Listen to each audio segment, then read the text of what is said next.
성경을 읽다 보면 하나님이 왜 이렇게 하시는지 도저히 이해가 되는 부분들을 만나게 돼요.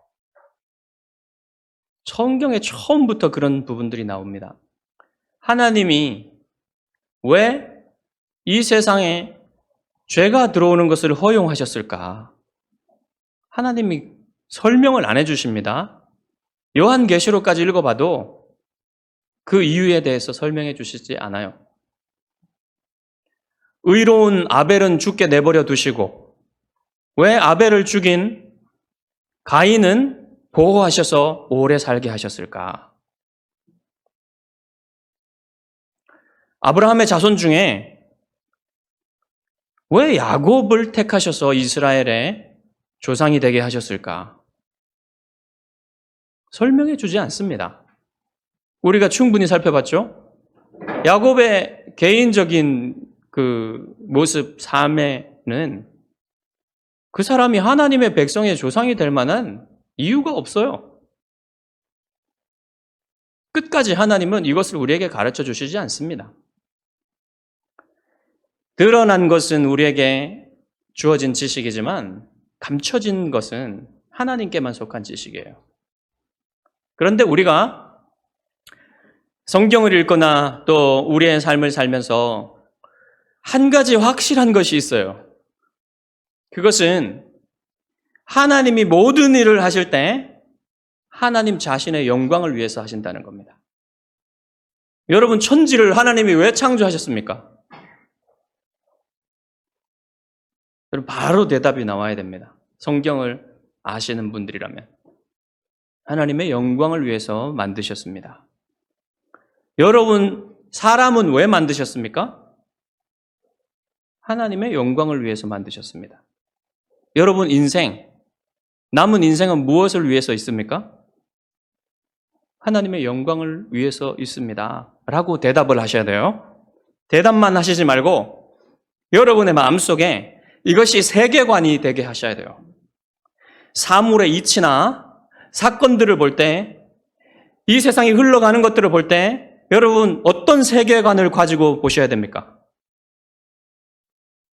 이 모든 것이 하나님의 영광을 위해서 존재하고 이루어지고 있다는 그 마음을 여러분 마음속에 단단히 새기셔야 돼요. 단단히 가지고 계셔야 됩니다. 그게 하나님의 백성들이 가장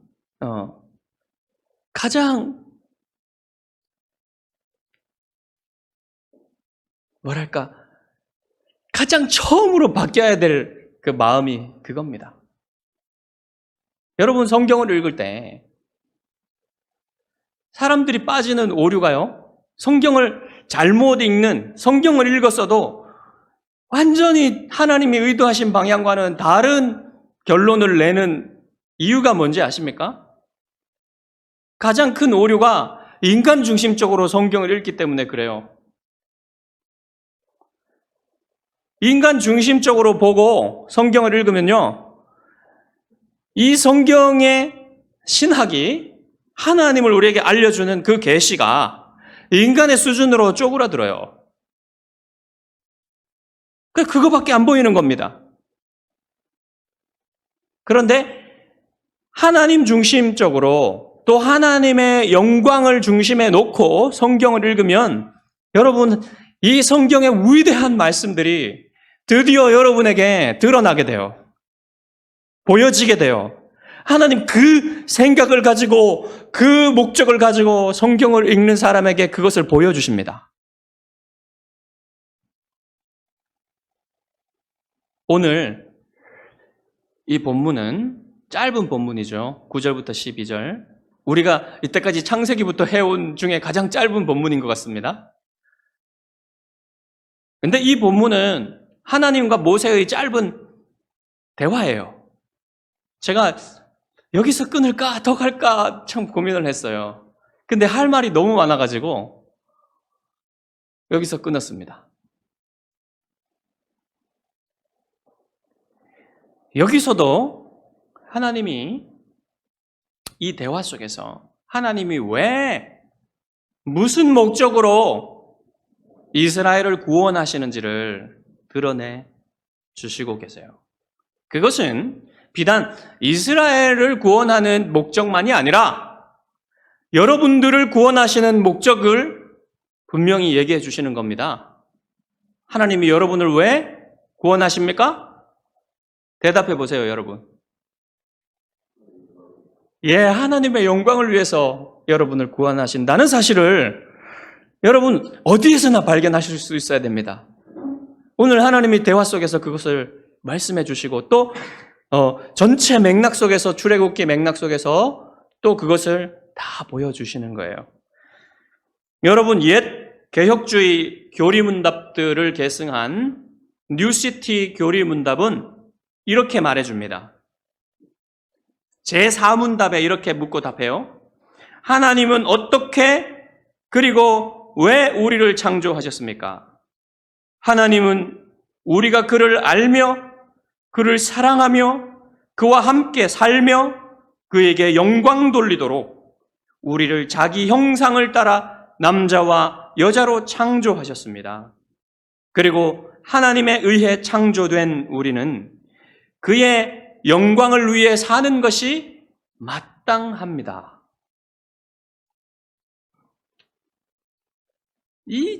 이것이 정말 잘 정리된 문답이에요. 제가 홈페이지에 지금 뉴시티 교리 문답을 번역해서 올리고 있습니다. 여러분 한번 들어가셔서 보십시오. 그리고 여러분의 경건에 대한 묵상으로 삼으셔도 좋습니다. 자, 이러한 것을 오늘 대화를 통해서 발견하시기 바랍니다. 이제 하나님이 고통당하고 있는 자기 백성을 불쌍히 여기시면서 그들을 구원하시려고 하는 그 목적은 여러분 한 번도 변하신 적이 없어요. 한 번도 하나님이 그 목적을 달리 하신 적이 없습니다. 다만 이스라엘을 구원하시려는 하나님의 목적을 이루시기 위해서는 준비가 필요했어요. 합당한 준비가 필요했습니다. 하나님의 목적이 단지 이스라엘을 구원하시는 것이라면요, 벌써 구원하셨을 겁니다. 근데 구원 자체는요, 궁극적인 목적이 아니라 엄밀하게 말해서 이 궁극적인 목적을 이루시는 수단이에요. 구원보다 더 큰 목적이 있단 말입니다. 하나님의 영광이 온 우주에 가득 차는 것. 그것이 하나님의 궁극적인 목적이에요. 특별히 영적인 존재로 지으신 천사들과 사람들이 하나님을 기뻐하고 그들의 입에서 하나님을 찬양하고 예배하게 하는 것. 즉 하나님께 영광 돌리는 것. 이것이 궁극적인 목적입니다. 그래서 하나님은 40년 전에 모세가 그 젊고 혈기왕성하고 능력 있는 그 왕자로서 이스라엘을 구원하게 하시지 않았어요. 그때 만약 이스라엘을 모세가 구원했다면 여러분 모세의 이름이 엄청나게 높아졌겠죠. 모세가 영웅이 되었겠죠. 하지만 하나님의 영광은 감춰졌을 겁니다. 그것은 모세에게도 좋지 않고요. 이스라엘 백성에게도 좋지 않은 일이에요. 여러분 하나님 앞에서 겸손해지지 않은 인생은요, 정말로 멸망과 가까운 인생입니다. 저는 제 곁에서 교만한 사람이 한순간에 무너지는 걸 봤어요. 정말로 말에서 거침이 없고 하나님이 세우신 권위에 대해서 비방하고 무시하기를 끊이지 않는 사람이었습니다. 근데 사람들은 떠받드는 그런 좀 능력 있게 보이는 그런 사람이었어요. 근데 한순간에 가더라고요. 나중에 저는 그 원인을 알았습니다. 아, 그것이 영적인 교만이었구나. 여러분, 하나님 앞에서 교만한 교회도 멸망과 너무나 가깝습니다. 그러므로 하나님이 어떻게 하시겠어요? 하나님의 백성이 그런 멸망의 길을 가는 것을 하나님이 허락하시지 않겠죠. 그래서 하나님이 40년을 더 준비케 하신 거예요. 하나님이 영광 받으시는 길이 백성에게도 좋은 길이고 안전한 길인 거죠. 그래서 하나님은 40년 동안 모세를 낮추셨습니다. 아무것도 아닌 존재로 만드셨어요. 잊혀진 존재, 힘 빠진 존재, 미래가 없는 존재로 모세를 만드셨습니다. 스스로도 그렇게 알고 있을 때 하나님이 모세를 그때 부르시는 거예요. 이제 내가 너를 이스라엘의 구원자로 쓰시겠다. 저는 모세가 이 40년 동안 이스라엘을 잊지 않았다고 생각합니다. 고통당하는 이스라엘을 한 번도 잊은 적이 없을 거예요, 모세는. 그렇지만 뭐가 변했냐면요. 이제 나는 저 고통당하는 이스라엘을 구원할 자신이 없다. 나는 저들을 구원할 수가 없다. 라고 생각하기에 이르렀어요. 그때 하나님이 모세를 부르시는 겁니다. 여러분, 우리의 시간에 하나님을 맞추려고 하는 게 얼마나 어리석은 일인지 이 부분이 보여줍니다. 하나님의 영광을 위한 때가 있어요. 이스라엘이 애굽에서 고통 중에 부르짖는 그 시간을 끝내시는 그것을 정하는 것도 하나님의 주권입니다. 이제야 그때가 된 거예요, 여러분. 어떻게 그때가 되었습니까? 먼저 첫 번째로 모세의 철저한 겸손이 준비됐어요. 그리고 두 번째는 바로의 극악한 교만이 준비되었습니다. 그리고 세 번째는 가나안 땅이 죄악으로 흘러 넘치게 된 준비가 된 거예요. 이때가 하나님의 영광이 드러날 때라는 겁니다. 9절과 10절을 읽어보겠습니다. 이제 가라, 이스라엘 자손의 부르짖음이 내게 달하고 애굽 사람이 그들을 괴롭히는 학대도 내가 보았으니 이제 내가 너를 바로에게 보내어 너에게 내 백성 이스라엘 자손을 애굽에서 인도하여 내게 하리라. 애굽에서 구원해 내겠다는 겁니다. 80세의 노인이 이제 어떻게 반응할까요? 자, 그 반응을 보세요. 내가 누구이기에 바로에게 가며 이스라엘 자손을 애굽에서 인도하여 내리까? 하나님, 저는 아무것도 아닙니다. 이 광야에서 양떼를 돌보고 있는 이 노인이 무슨 힘으로 저 힘 있는 바로에게 가가지고 이 백성을 끌어내겠습니까? 그리고 이스라엘 백성들이 저 같은 사람의 말을 듣겠습니까? 저는 살인자일 뿐이고 도망자일 뿐입니다. 저 못합니다, 하나님. 이런 말이에요. 저는 어제 다초점 렌즈를 새로 맞췄습니다. 아주 잘 보입니다. 지금 훨씬 여러분 깨끗하게 보이고 살 것 같아요. 근데 문제는 도수가 3도나 높아졌어요. 40대인 제가 저의 몸이 이렇게 쇠하여져 간다면 80대의 모세는 어떻겠습니까?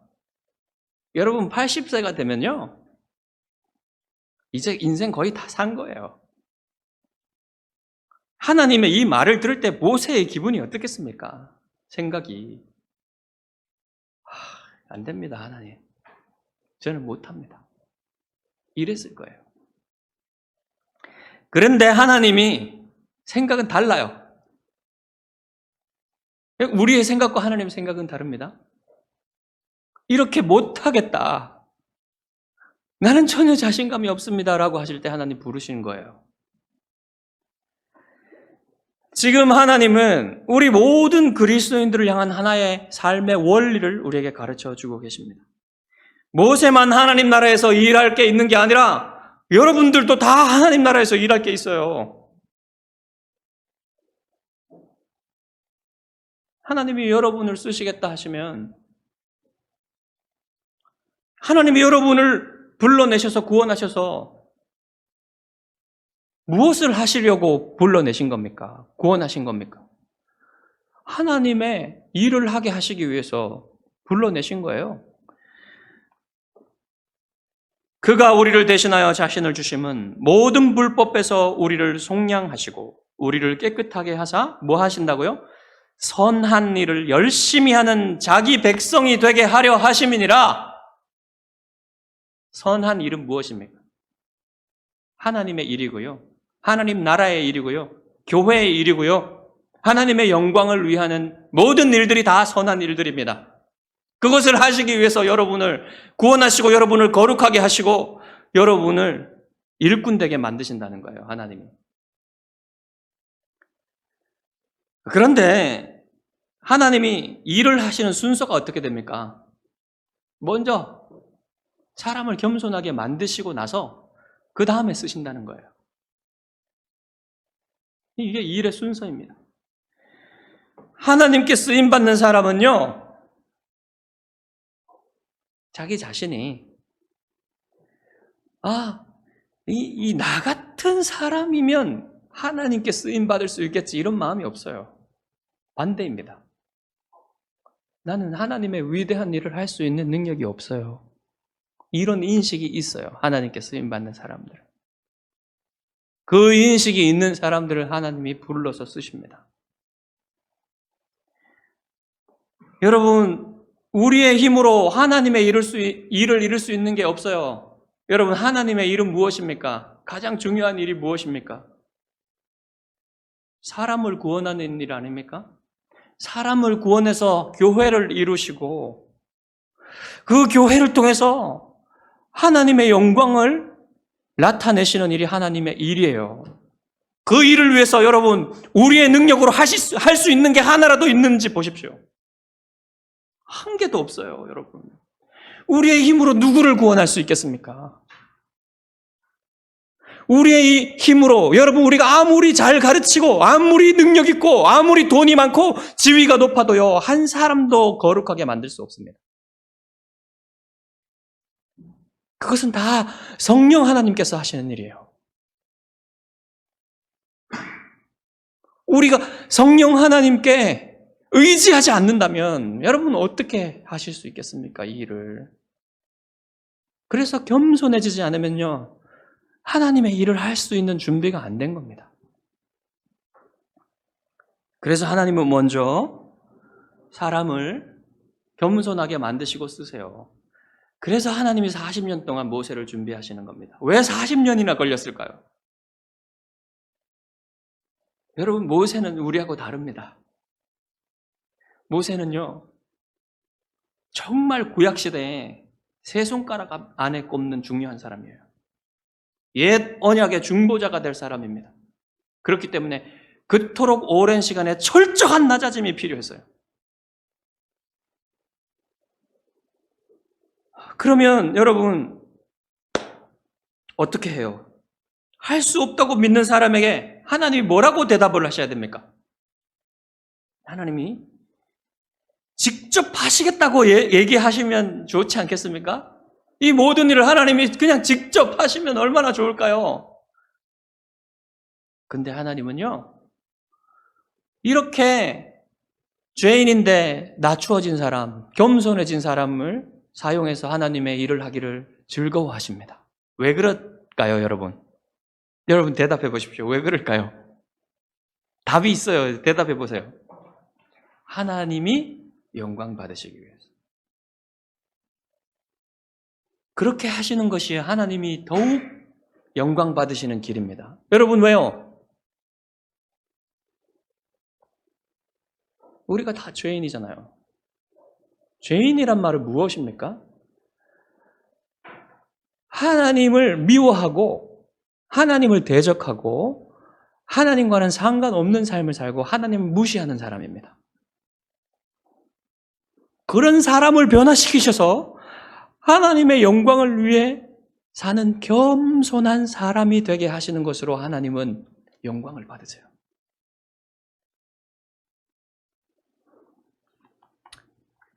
못하겠다 하는 모세에게 하나님이 대답을 하시는데요. 내가 반드시 너와 함께 있으리라. 내가 그 백성을 애굽에서 인도하여 낸 후에 너희가 이 산에서 하나님을 섬기리니 이것이 내가 너를 보낸 증거니라. 여기에서 하나님이 약속을 주시고요. 그 약속을 반드시 이루시겠다는 증표를 주십니다. 사인을 주세요.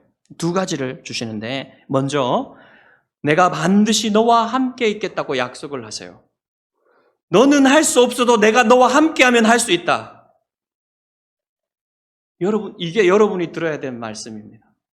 너는 할 수 없어도 내가 너와 함께하면 네가 할 수 있다. 부활하신 주님께서 제자들에게 주신 말씀도 똑같아요. 마태복음 28장 18절에서 20절에 하늘과 땅의 모든 권세를 내게 주셨으니, 예수님께 주셨단 말이에요. 하나님께서. 그러므로 너희는 가서 모든 민족을 제자로 삼아. 이게 우리가 할 일이죠. 아버지와 아들과 성령의 이름으로 세례를 베풀고, 이게 우리가 할 일이죠. 내가 너희에게 분부한 모든 것을 가르쳐 지키게 하라. 이게 우리가 할 일이죠. 볼지어다. 어떻게 우리가 이걸 할 수 있습니까? 내가 세상 끝날까지 너희와 항상 함께 있겠다. 그래서 너희가 이걸 할 수 있단 말입니다. 그래서 우리가 이걸 할 수 있단 말입니다. 제자들에게 필요한 건 뭡니까, 여러분? 우리에게 필요한 건 뭡니까, 여러분? 내가 이 하나님의 위대한 일을 할 수 있다는 자신감이 아니에요. 난 많이 배우고, 나는 건강도 있고, 나는 돈도 있고, 나는 권세도 있고, 세상에서. 그러니까 난 자신감을 가져도 되는 사람이야. 그러니까 내가 이거를 할 수 있지, 누가 할 수 있어? 이게 아니란 말입니다, 여러분. 우리에게 필요한 건 뭡니까? 하나님이 우리와 함께 하시기 때문에 할 수 있습니다. 이것을 믿는 거예요, 여러분. 하나님이 나와 함께 하시기 때문에 내가 이것을 할 수 있습니다. 이 믿음이 여러분에게 필요합니다. 우리에게 필요합니다. 우리 교회에 필요합니다. 우리 교회가 너무 작아요. 그래서 여러분, 때때로 저도 위축됩니다. 여러분도 위축되죠?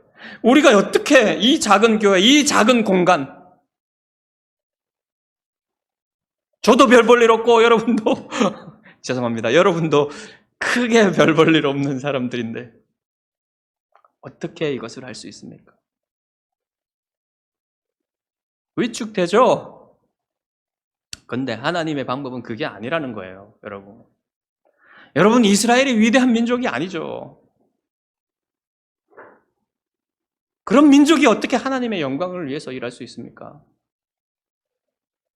우리 같은 사람이 어떻게 하나님의 영광을 위해서 일할 수 있습니까? 하나님이 함께 하시면 되는 거예요. 그걸 지금 하나님이 약속해 주시고 말씀해 주시는 겁니다. 여러분, 우리에게 위대한 사람들이 이 교회에 있어야 위대한 교회가 되는 게 아니에요.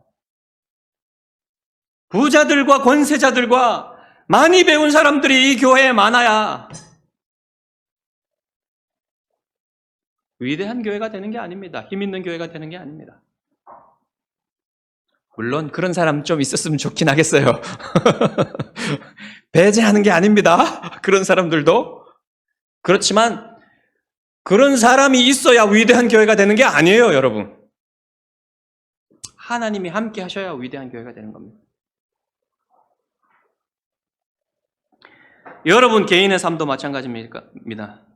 여러분의 자신감이 아니라 하나님이 여러분과 함께 하실 때 여러분이 위대한 삶을 살 수 있어요. 하나님의 영광을 위한 삶을 살 수 있어요. 지난주에 뭐라 그랬습니까? 여러분이 하나님의 뜻대로 하나님이 여러분을 부르신, 이 세상에 부르신 목적대로 사는 것은 하나님을 기뻐하고 하나님의 영광을 위해서 사는 거라 그랬죠. 그 삶을 살기 위해서는 여러분, 하나님이 여러분과 함께 하셔야 합니다. 그것을 여러분이 바라셔야 합니다. 그럴 때 여러분이 그런 삶을 살 수가 있어요. 이사야 선지자가 여러분에게 하나님의 말씀을 전합니다. 그러나 나의 종 너 이스라엘아, 여러분에게 말하는 거예요. 여러분이 새로운 이스라엘이에요. 내가 택한 야곱아 나의 벗 아브라함의 자손아, 여러분이 믿음으로 아브라함의 자손입니다. 내가 땅 끝에서부터 너를 붙들며 땅 모퉁이에서부터 너를 부르고, 다 여러분 우리는 이스라엘 사람이 아니고 이방인들이죠. 땅 끝에서부터 땅 모퉁이에서 우리를 부르셨습니다. 내게 이르기를 너는 나의 종이라 내가 너를 택하고 싫어하여 버리지 아니하였다 하였노라. 두려워하지 말라 내가 너와 함께함이라. 놀라지 말라 나는 내 하나님이 됨이라. 내가 너를 굳세게 하리라. 참으로 너를 도와주리라. 참으로 나의 의로운 오른손으로 너를 붙들리라. 여러분에게 하시는 말씀이에요.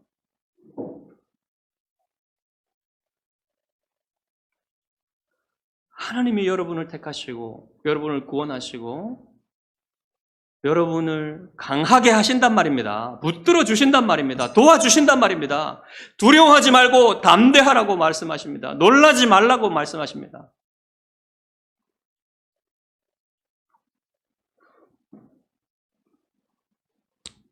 겸손히 하나님께 사용되기 원하는 사람에게 이 약속을 주시는 거예요, 여러분. 자신감 있는 사람에게 주시는 말씀이 아닙니다. 나 같은 사람이 하나님의 일을 어떻게 할 수 있을까? 이런 사람에게 주시는 말씀이에요. 더 쉽게 얘기하면 뭡니까? 기도하는 사람에게 주시는 말씀입니다. 교만하면 기도하지 않습니다. 자신감이 있으면 기도하지 않습니다. 내가 할 수 있다고 생각하면 기도하지 않습니다. 그러나 나는 할 수 없고 하나님이 하실 수 있다고 믿으면 기도합니다. 하나님이 함께 하시면 무엇이나 할 수 있고 하나님의 영광을 위해서 살 수 있다고 믿으면 기도합니다. 그래서 여러분, 기도하는 사람에게 이런 약속을 주시는 거예요. 내가 너를 붙들어 주리라. 내가 너를 강하게 하리라. 그러니까 내가 너를 버리지 않겠다. 그러니까 놀라지 말고 두려워하지도 말라. 이 약속을 하나님이 기도하시는 사람에게 준다는 겁니다.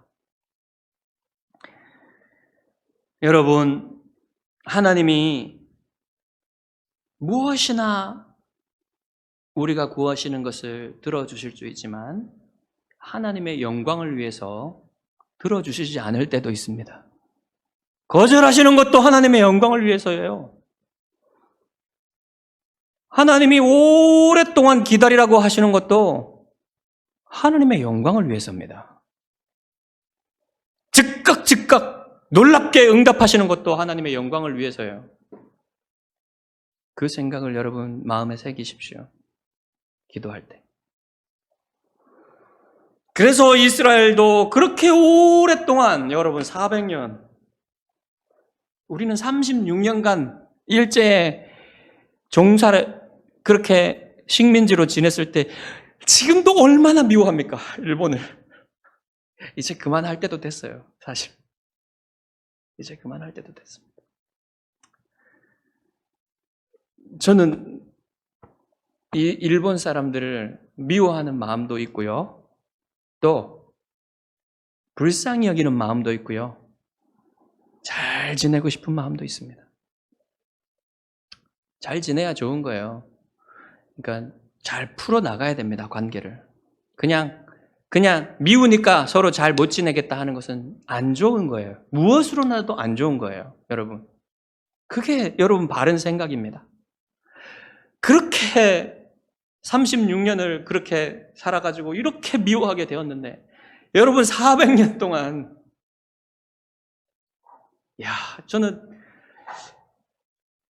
전 그 이스라엘 백성들이요 노예화된 그 마음을 이제 이해가 됩니다.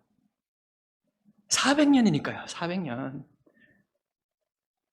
어떻게 그게 그렇게 쉽게 바뀌겠습니까, 여러분?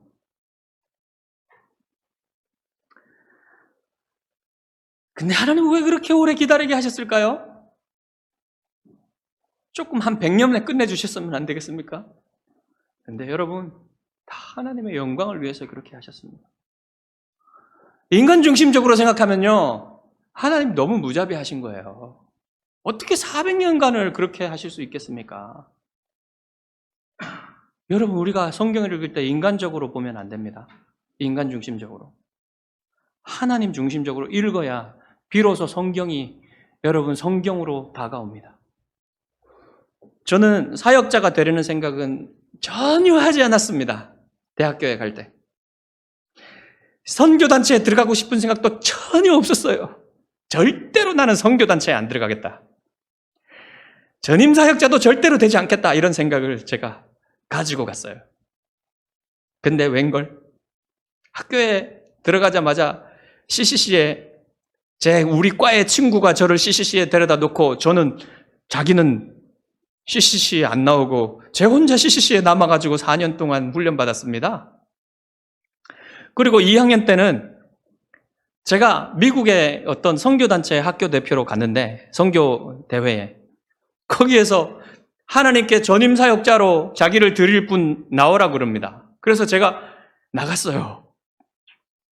그 이후로 제가 취직할 생각도 안 하고 4학년 때 졸업할 때 그 조교 선배가 취직 자리 알아봐 줄게.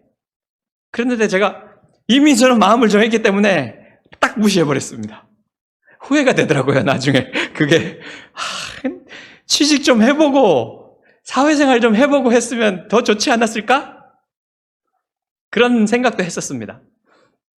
근데 제가 그 이후로 생각을 바꾸지는 않았어요. 그래서 졸업하고 아버지께 아버지, 저 신학교 가겠습니다. 그러니까 반대를 하시는 거예요. 그래서 바로 못 가고 좀 한 2년간 일을 하면서 그렇게 지냈어요. 그리고 신학교에 갔는데 이제 신학교에 그 전임사역자로 드리고자 하는 그런 마음은 변하지 않았는데 이게 내 생각인지 하나님이 부르신 건지 확신이 안 서는 겁니다. 그냥 내 맘대로 한 거 아니야 이거? 그래서 기도를 시작했어요. 하나님, 이것이 하나님의 부르심이고 하나님이 저를 전임사역자로 이렇게 쓰시겠다는 것을 좀 보여주십시오. 그래야 제가 진짜 이 일을 할 수 있겠습니다. 하고 제가 기도를 시작했고요. 신학교 3학년이 끝날 때까지 정말 그렇게 어렵게 공부했는데 학답을 안 주시는 거예요, 확답을. 그리고 제가 또 이제 신학교를 마치고 나서 개척교회에 가서 섬겼어요. 무슨 생각이 들었는지 고생길을 갔습니다. 편한 길 놔두고 개척교회 가서 1년 반을 있는 동안 기도하는데도 하나님이 들어주시지 않는 거예요. 확실한 답이 없는 거예요. 이제 그냥 그만해야 되나 보다. 그래서 기도를 멈췄습니다. 이제 아닌가 보다. 이제 내 마음대로 왔나 보다 하고 기도를 멈췄는데 하나님이 제가 기도한 대로 응답을 해주시는 겁니다. 그래가지고 제가 목사 안수를 받고 지금까지 쉬지 않고 사역자로 살아왔어요. 앞으로도 하나님이 사용하시는 날까지 그게 은퇴가 되었으면 좋겠습니다. 하나님의 나라와 교회를 위해서 섬길 수 있었으면 좋겠습니다. 하나님은 모세에게 약속만 주시지 않고 그 약속을 하나님이 반드시 이루시겠다는 사인을 주셨어요. 내가 그 백성을 애굽에서 인도하여 낸 후에 너희가 그 이 산에서 하나님을 섬기리니 이것이 내가 너를 보낸 증거니라. 사인이란 말입니다. 영어로 보면 분명히 사인이라고 되어 있어요. 표. 내가 너를 보낸 표다 이게. 12절 이거 지금 읽은 거를 원래의 원문 순서대로 읽으면 이렇게 됩니다. 그러나 내가 너와 함께 할 것이다. 그리고 이것이 너에게 내가 너를 보냈다는 표가 될 것이다. 이제 그 표가 나와요. 그 사인의 내용이 나옵니다. 내가 그 백성을 애굽에서 인도하여 내었을 때 너희가 이 산에서 하나님을 섬기게 될 것이다. 이게 표의 내용이란 말입니다. 자, 근데 여러분, 사인을 주시면 여러분 보십시오. 사인을 주시면 하나님이 솜에다가 물을 적셔 주신다거나 기도원이, 아니면 솜 말고 다른 곳에만 물을 적셔 주는, 이런 직접적으로 지금 볼 수 있는 그런 표가 있어야 되는 거 아닙니까? 근데 이 표는 뭡니까? 미래의 일이잖아요.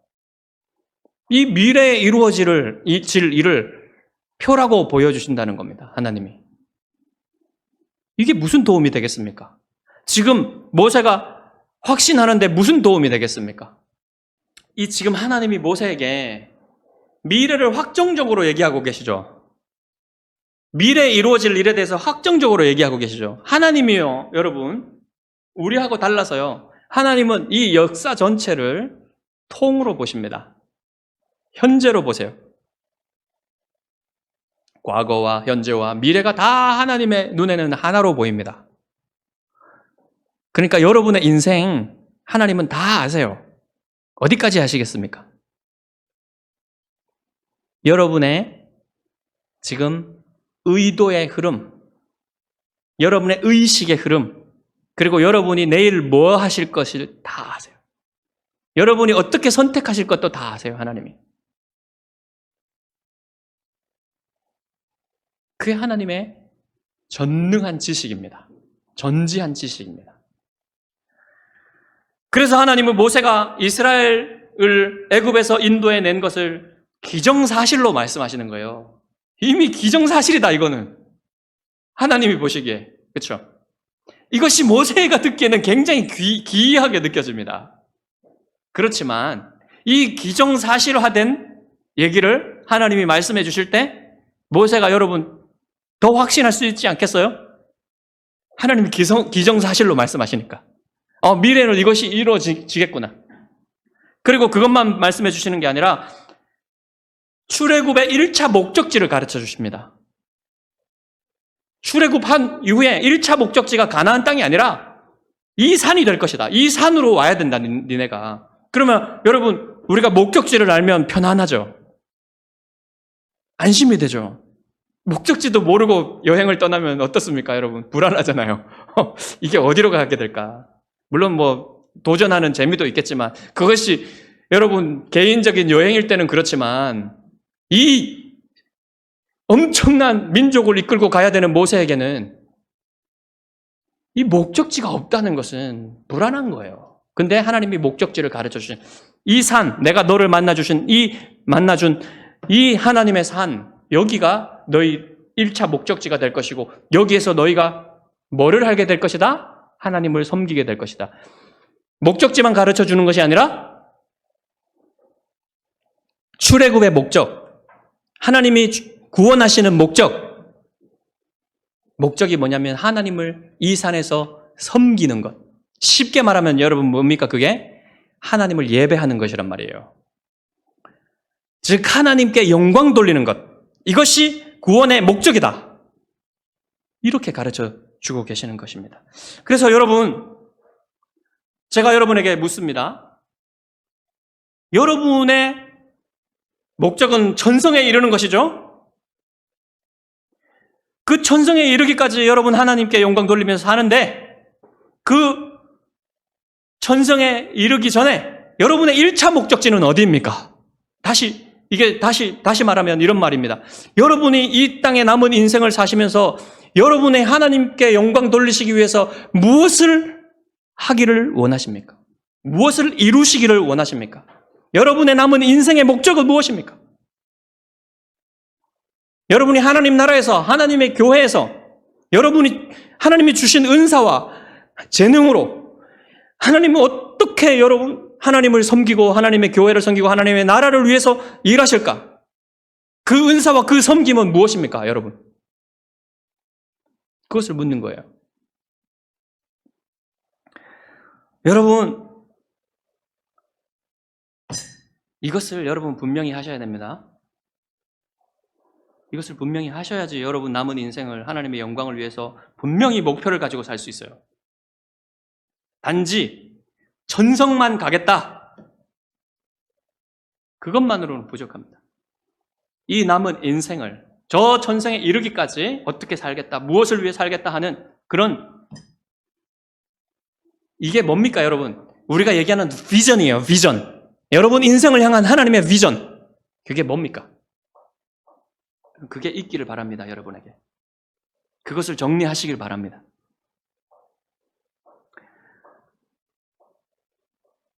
여러분, 하나님이 여러분을 구원하시는 목적이 지금 하나님을 섬기는 것이라고 가르쳐주고 계세요. 하나님을 섬긴다는 것은 예배하는 것이고 하나님의 영광을 위해 산다는 것입니다. 똑같은 말이에요. 그게 여러분, 원어를 보면 그런 의미를 담고 있습니다. 이 땅에서 여러분 하나님의 영광을 위해 살지 않는다면 여러분이 천국에 가야 할 동기가 전혀 없어요. 이 땅에서 하나님의 영광을 위해 살지 않는다면 여러분이 천국에 가고 싶지 않다는 겁니다. 왜요?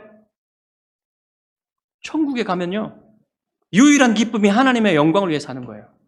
하나님의 영광을 보며 사는 거예요. 하나님의 영광을 위해 살고 하나님의 영광 안에서 살고 하나님의 영광을 즐거워하면서 사는 게 그게 천국의 삶입니다.